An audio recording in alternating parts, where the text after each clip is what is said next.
Gusti Ayu Aris Widiantari, calon guru penggerak angkatan 6 dari SMP Negeri 1 Tabanan, Bali. Kali ini saya akan menyampaikan aksi nyata modul 1.4, yaitu tentang budaya positif. Ada dua hal yang akan saya sampaikan di sini, yaitu yang pertama, penerapan budaya positif yang sudah dilakukan di kelas maupun di sekolah. Yang kedua, sesi berbagi dengan Bapak Ibu guru di sekolah, yaitu tentang budaya positif. Sebelum melaksanakan kegiatan, saya menyampaikan terlebih dahulu kepada Bapak Kepala Sekolah tentang rencana penerapan budaya positif dan rencana melaksanakan sesi berbagi dengan Bapak Ibu guru. Mungkin untuk jadwalnya kita buatkan, ditentukan harinya kapan. Bu, terkait dengan program CGP, saya selaku penanggung jawab di SMP 1 Tabanan pasti mendukung kegiatan-kegiatan apa yang dilakukan oleh Ibu, terutama terkait dengan siswa dan berbagi dengan teman-teman guru sejawat atau guru-guru di SMP 1. Dan kami akan memberikan waktu khusus untuk teman-teman CGP sehingga bisa mengikhlaskan apa yang Bapak Ibu dapatkan dari program CGP sehingga bisa diberikan kepada teman-teman guru kita. Berikut beberapa contoh budaya positif yang sudah dilaksanakan di sekolah.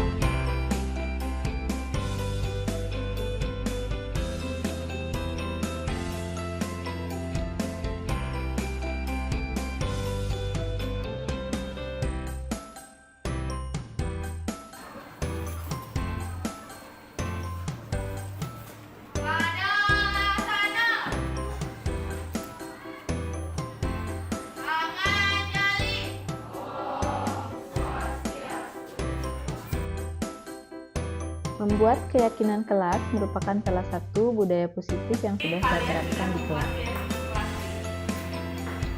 Gimana? Kalian sudah siap membuat keyakinan kelas? Siap! Sudah ada di pikiran kalian apa yang mau kalian buat? Nah, jadi sambil nanti kalian memikirkan, kalian tulis di kertas ya. Jadi apa yang mau kalian buat di sana, keyakinan kelas itu harus kalian laksanakan. Jadi bukan cuma ditulis dan cuma diomongkan, tetapi harus dilaksanakan. Ya. Bikinnya satu. Bikinnya boleh lebih dari satu. Ini bisa ditempelin di sana.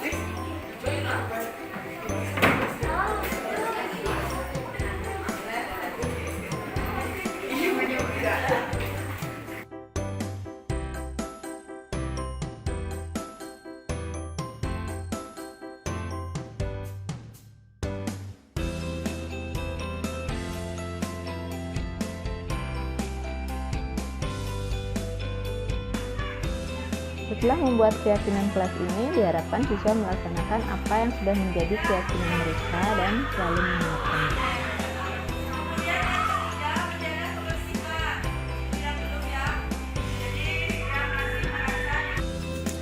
Perkenalkan, nama saya Ledia Hana Odilia Dias dari kelas 7B SMP Negeri 1 Tabanan. Keyakinan kelas ini mungkin sulit dilaksanakan oleh sebagian dari teman sekelas kami. Tetapi, saya sangat setuju dengan adanya keyakinan kelas ini. Karena kami akan membiasakan diri untuk melaksanakan apa yang sudah kami buat dalam keyakinan kelas ini. Ibu guru juga selalu mengingatkan kami kepada keyakinan kelas ini. Terima kasih.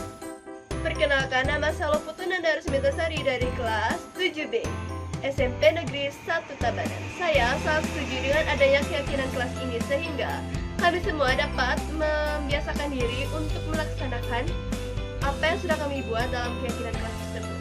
Sekian pendapat dari saya. Terima kasih.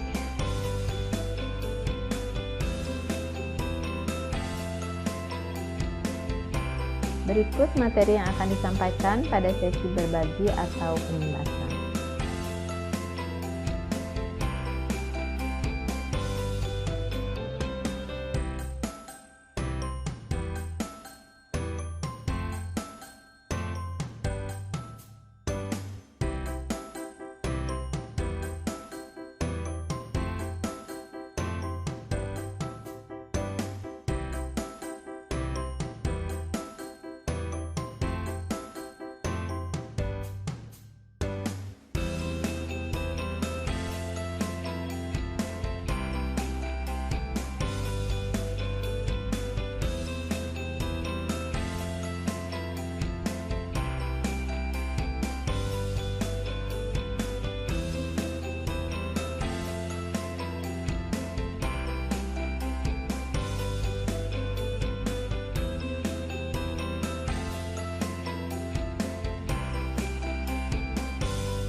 Baiklah, sekarang dilanjutkan dengan kegiatannya.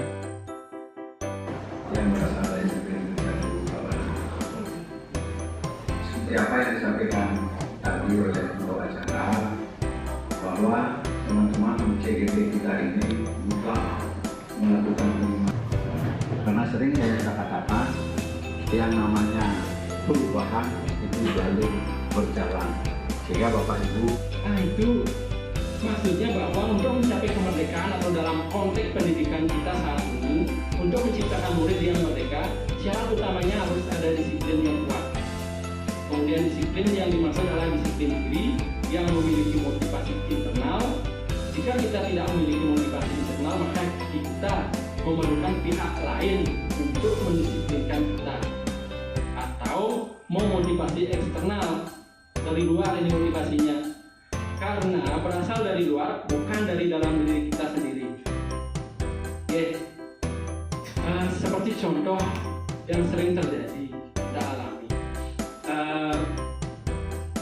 misalnya disiplin waktu, kan gitu. Disiplin waktu ya, kadang-kadang saya juga sering tidak disiplin waktu ke kelas. Kadang-kadang saya sering tidak disiplin waktu, artinya pada saat pelajaran saya masih tidak melakukan tanggung jawab dengan baik. Nah, mari kita bersama-sama saling mengingatkan, Bapak Ibu guru, dan semua warga sekolah nanti, kalau kita ingin lebih baik ke depannya, mendidik anak-anak secara baik, mari kita tunjukkan, berikan contoh dari diri kita sebenarnya. Tapi sebenarnya jujur dalam hal-hal tertentu kan saya memang tidak pantas untuk dicontoh, jujur aja. Tapi mari kita saling mengingatkan. Bapak Ibu guru mungkin mengingatkan nanti Tiang masih muda, masih perlu banyak peringatan atau tuntunan, mungkin nasihat dari Bapak Ibu guru. Mari kita bersama-sama. Misalnya kebajikan yang lain, misalnya adalah bersikap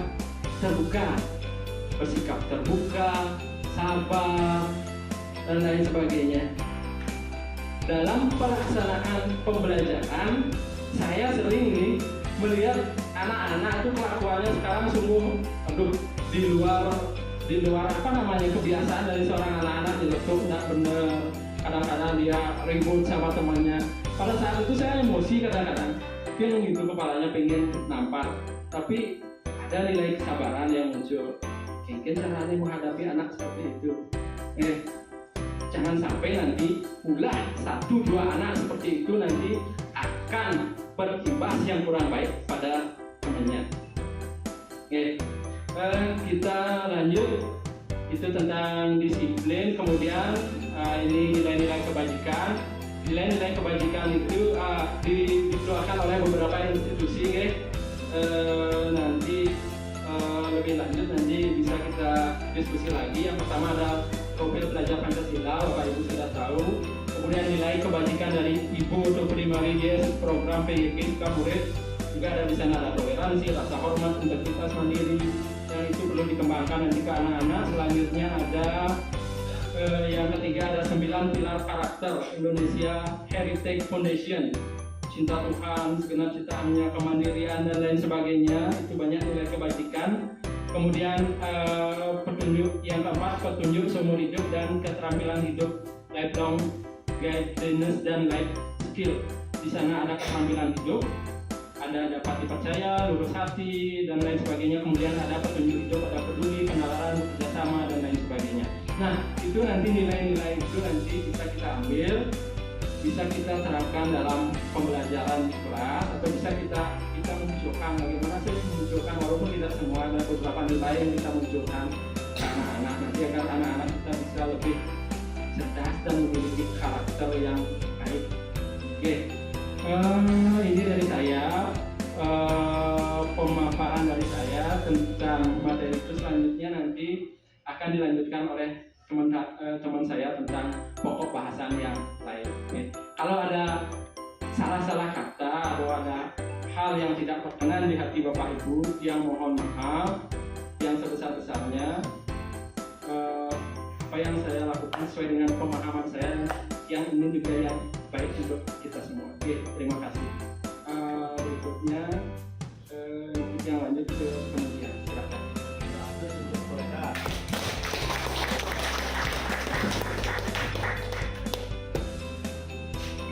Baiklah, saya sebenarnya sangat erat kaitannya dengan yang disampaikan dengan Pak Eka tadi ya. Disiplin positif tentunya pasti ada motivasi. Nah, jika saya bertanya ya, motivasi itu kalau Bapak dan Ibu pikirkan apa yang terlintas di pikirannya pertama ya, motivasi. Apa itu motivasi?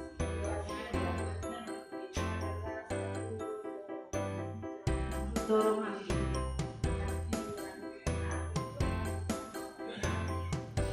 Ya, motivasi itu terdiri dari dua ya, yang dibilang Pak Eka tadi, internal sama eksternal ya, itu baik dari diri kita sendiri maupun dari orang lain. Nah, ini ada 3 motivasi perilaku manusia ya. Yang pertama itu untuk menghindari ketidaknyamanan atau hukuman ya. Sekarang kalau Bapak dan Ibu hadir di sini, kira-kira itu ada 3 untuk menghindari ketidaknyamanan atau hukuman, apakah termasuk itu?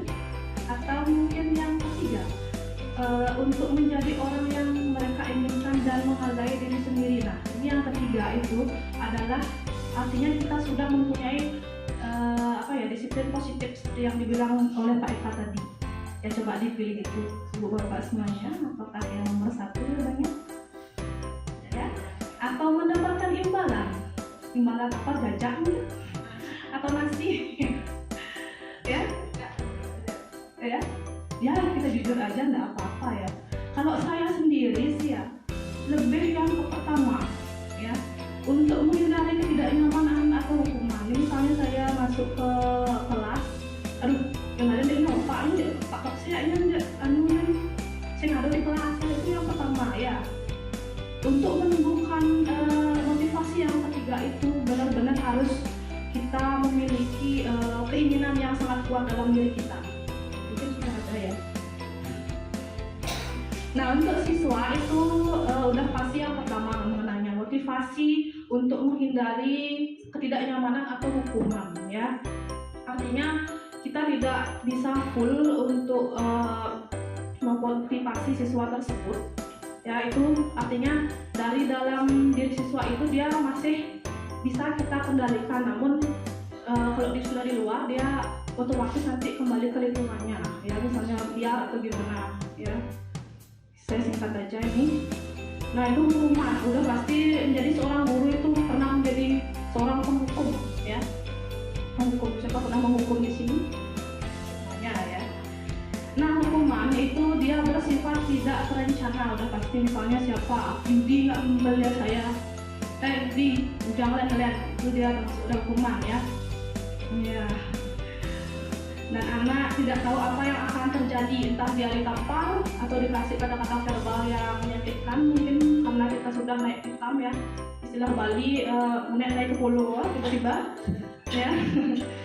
Dan hukuman bersifat satu arah dari pihak guru yang memberikan dan murid hanya menerima saja.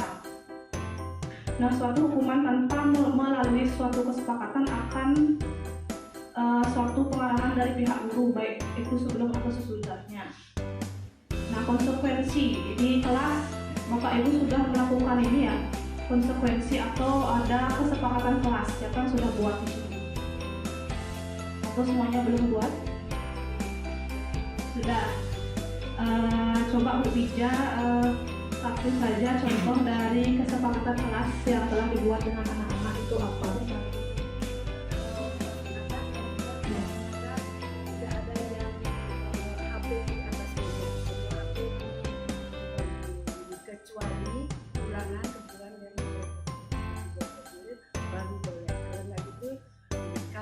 Yang mengeluarkan HP saat kita belajar berarti konsekuensinya kalau melanggar itu tanpa ada ulangan berarti banyaknya di luar ya, berarti lebih ke sistem agak hukum ya. Konsekuensi itu dia sudah disepakati bersama antara guru dan juga siswa ya. Misalnya kayak tadi Bu Ija bilang ya, kalau sudah memberikan suatu kesepakatan kelas misalnya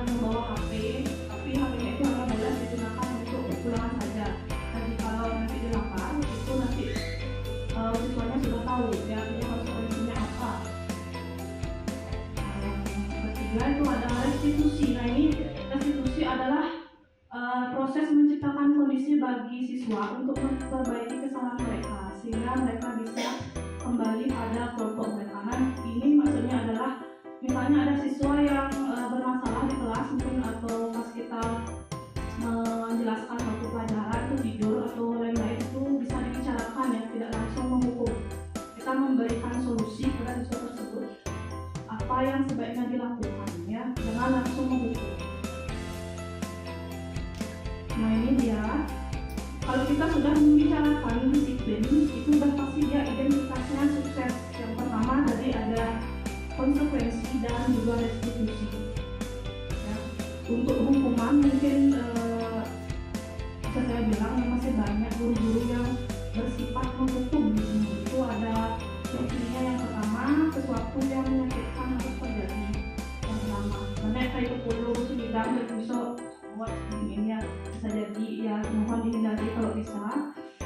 Konsekuensi di sini sesuatu harus terjadi juga sama, dan restitusi merupakan suatu pilihan. Artinya kita memberikan solusi pada siswanya seperti itu. Nah, hukuman korban mendapatkan keadilan.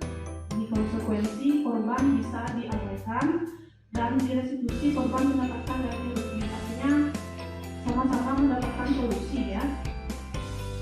Nah ini juga ada hukuman, konsekuensi, dan restitusi. Sudah bisa dilihat ya namanya ciri-cirinya.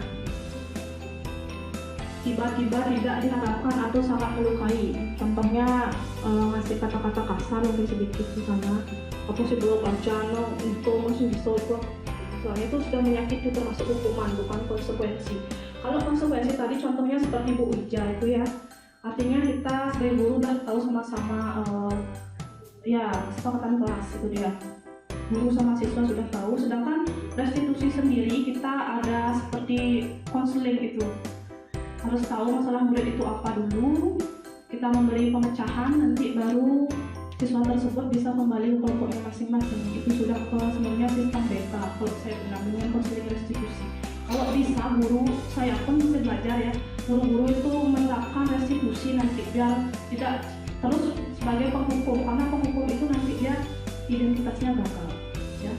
Karena di sini ya, seperti yang dibilang sama Pak Eva, Ki Hajar Dewantara itu mempunyai filosofi memerdekakan siswa, atau kita harus menghamba pada siswa yang memberikan keselamatan yang setinggi-tingginya pada siswa, tidak memberikan efek yang buruk mungkin dari itu verbal, hukuman verbal maupun yang ya seperti itu yang bisa saya sampaikan.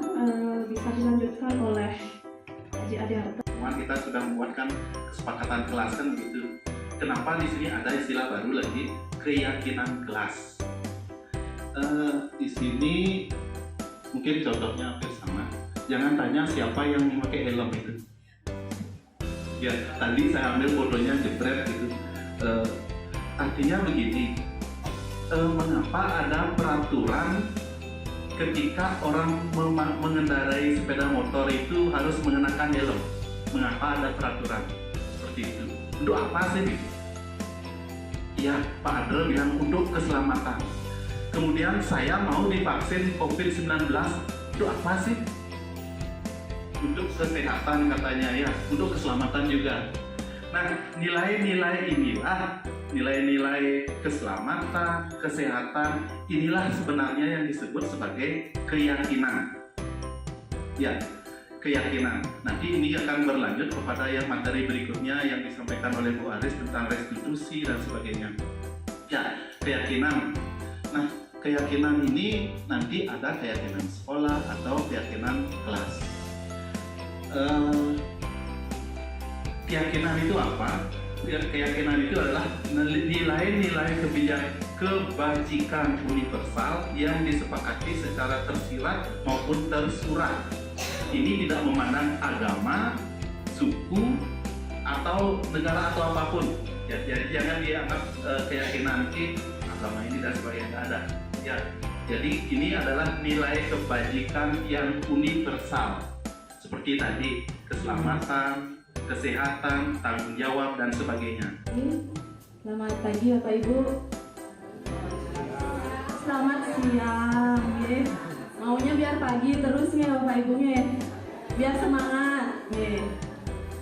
Baik, terima kasih. Jadi Tia akan melanjutkan penyampaian dari Pak Rizky Adiarto. Menurut Pak Rizky yang bagiannya 5 kebutuhan hidup manusia.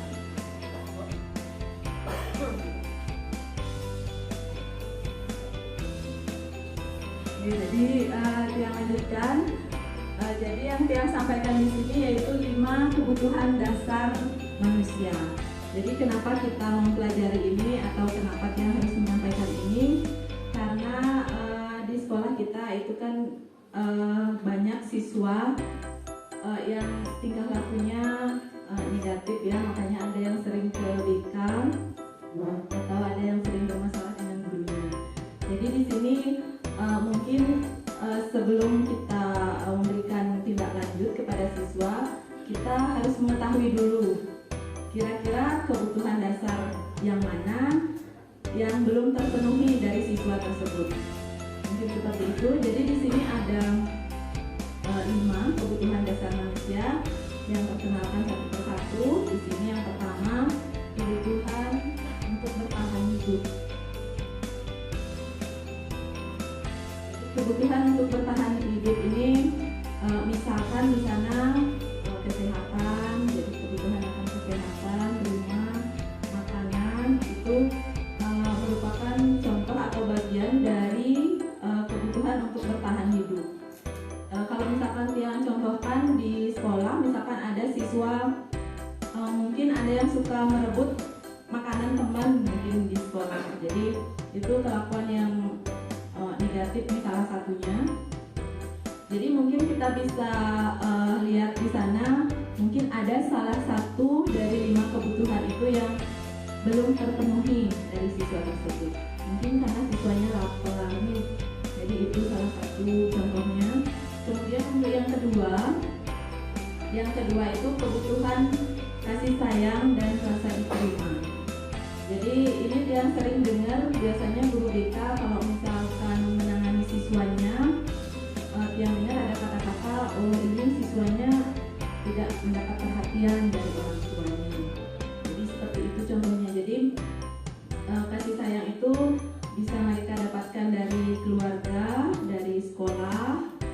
Jadi ini khusus untuk yang biasa ditangani yang sering masuk BK nih, Bu Prami kayaknya kalau nggak salah jangan pernah dengar seperti itu. Jadi ini siswanya kurang diperhatikan. Jadi ada salah satu kebutuhan siswa yang tidak terpenuhi di sini, yaitu yang kasih sayang yang kedua. Kemudian yang lanjutkan untuk yang ketiga, ini kebutuhan akan kebebasan. Jadi kebutuhan akan kebebasan ini yang dimaksud yaitu kebutuhan akan kemandirian. Jadi mungkin ada anak-anak yang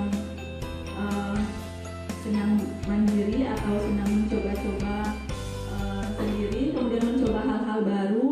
Jadi ini di sini siswa tersebut akan membutuhkan satu kebutuhan yang disebut dengan kebebasan. Kemudian yang berikutnya kebutuhan akan kesenangan. Jadi kebutuhan untuk mencari kesenangan. Jadi kalau misalkan anak-anak yang di masa-masanya suka bermain, jadi kalau kita larang mungkin itu dia akan kehilangan salah satu kebutuhannya, yaitu kebutuhan akan kesenangan. Itu salah satu contohnya. Kemudian yang terakhir, kebutuhan akan penguasaan.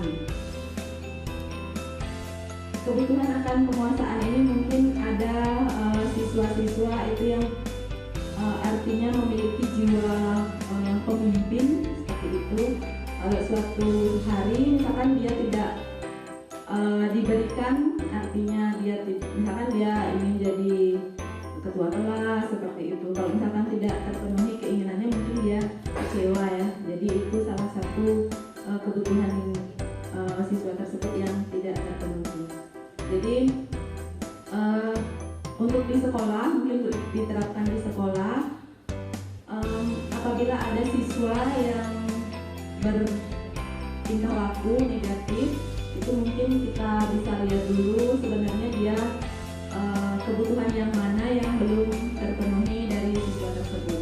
Jadi dari sana kita akan bisa mulai untuk mengambil tindakan apa yang harus dilakukan, seperti itu. Jadi dari saya itu materinya cuma sedikit Bapak Ibu, nanti akan dilanjutkan oleh Bu Asma. Terima kasih. Ya, dalam melakukan kontrol. Kalau guru melakukan kontrol di kelas berarti, kalau orang tua di rumah dengan anak-anaknya, kalau atasan di sekolah dengan guru-gurunya. Nah, ada 5 posisi kontrol. Yang pertama adalah sebagai penghukum, kemudian yang kedua adalah sebagai pembuat rasa bersalah, yang ketiga sebagai teman, yang keempat sebagai pemantau, dan yang terakhir sebagai manajer. Jadi orang-orang yang menjalankan posisi penghukum masih akan mengatakan bahwa sekolah memerlukan sistem atau alat yang dapat lebih tindakan murid lebih dalam lagi. Dia memberikan hukuman dalam bentuk fisik maupun verbal.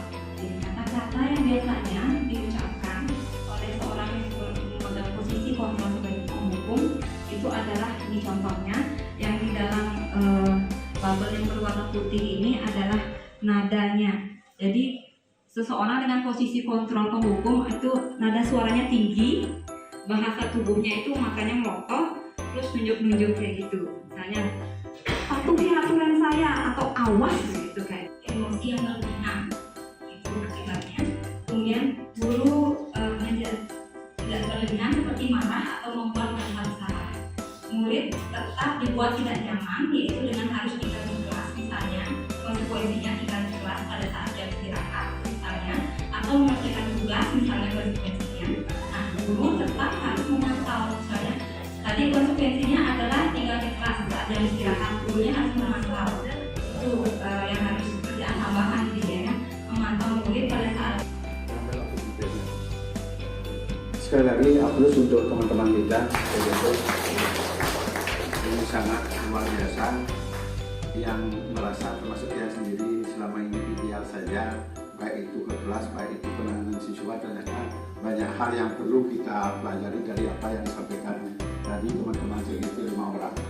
Pertama, seperti apa disampaikan oleh teman-teman CGP, untuk kedepannya kita harus menghamba dalam artian komunikasi yang efektif terhadap siswa. Itu mutlak.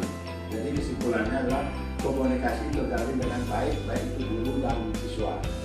Yang berikutnya yang saya catat itu teman-teman yang ada di ruangan ini maupun teman-teman guru penggerak, mohon tinggalkan budaya yang kemarin. Ketika ada permasalahan di kelas, misalnya ngabul, tidak mengajar, ngambek, mohon ditinggalkan. Itu bukan itu. Ya. Terus yang berikutnya adalah yang tertarik dengan konsekuensi kesepakatan yang selama ini termasuk rumus. Jangan lupa tadi ada guru penggerak kita yang sudah kemarin tamat. Kesepakatan ini perlu kita juga nanti tularkan di teman-teman guru, membuat kesepakatan atau konsekuensi. Ketika dia memberikan tugas, tanggung jawab kepada guru-guru, kita akan lempar.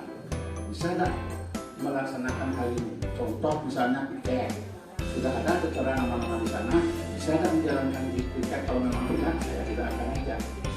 Itu maksudnya. Kalau memang ya, ayo kita sama-sama apa peluangnya, saya tidak akan masuk. Termasuk dalam mengajar di kelas, termasuk dengan wali, termasuk pegawai, apakah itu satpam, CS, maupun perpustakaan maupun buka usaha. Kita akan coba buat kesepakatan yang mohon bantuan nanti teman-teman guru penggerak, coba buat kontur itu. Kita bersama-sama menyepakati. Kalau memang tidak sepakati, kita abaikan. Yang mana tidak sepakati itu kita atur. Sehingga nanti kita gampang untuk anunya. Berarti ketika Anda melarang, ini dibuat kesepakatan bersama, berarti kita bisa memberikan evaluasi untuk berikutnya. Itu. Terus yang berikut yang sampaikan ini jujur aja, contoh tidak baik.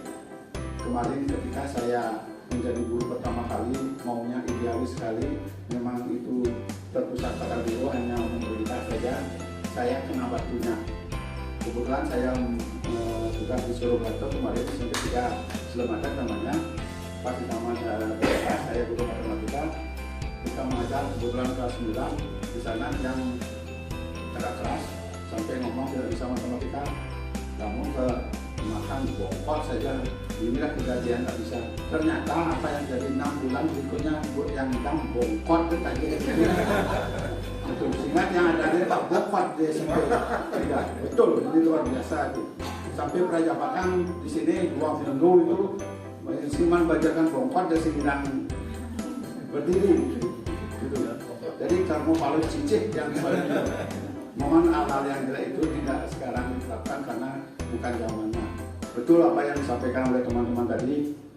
Saya berharap, ayo kita berbenah diri karena bagaimana juga kita adalah pelayan.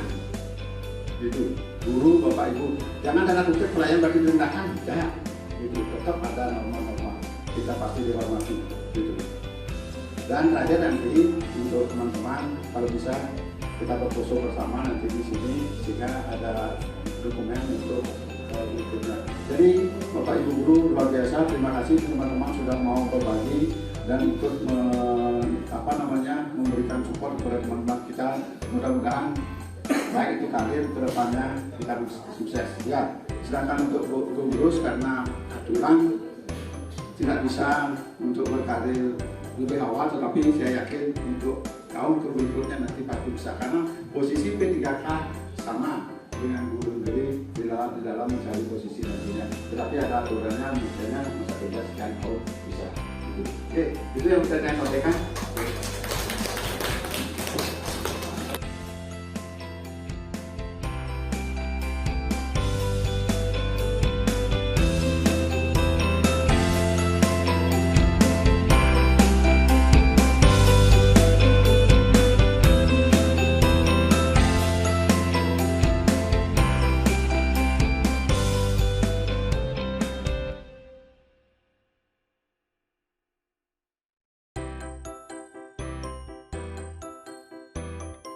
Swastiastu, selamat siang. Perkenalkan, nama Ditya Imaniadro, selaku guru mata pelajaran PJOK, mengajar kelas 9, khususnya 9A sampai 9I. Dengan adanya kegiatan pengimasan, khususnya guru SMP 1, kami merasa sangat bersyukur dengan pengimas tersebut karena kami mendapatkan ilmu yang baru sehingga kedepannya kami dapat berbenah dan memahami apa arti yang sebenarnya, terutama berkaitan dengan satu karakter, disiplin, dan keyakinan kelas. Nah untuk itu mudah-mudahan dari calon guru penggerak memberikan ilmu ini, kami saya mewakili lembaga SMP 1 merasa bersyukur dengan adanya ilmu-ilmu yang baru ini. Mudah-mudahan untuk kedepannya khususnya guru-guru di SMP 1 mau berubah ke arah yang lebih baik, lebih maju. Demikian yang sampaikan, mudah-mudahan dapat bermanfaat bagi kita semua. Yang tutup dengan Pram Santi Om, Santi, Santi, Santi Om. Baiklah, demikian saja video saya kali ini. Terima kasih.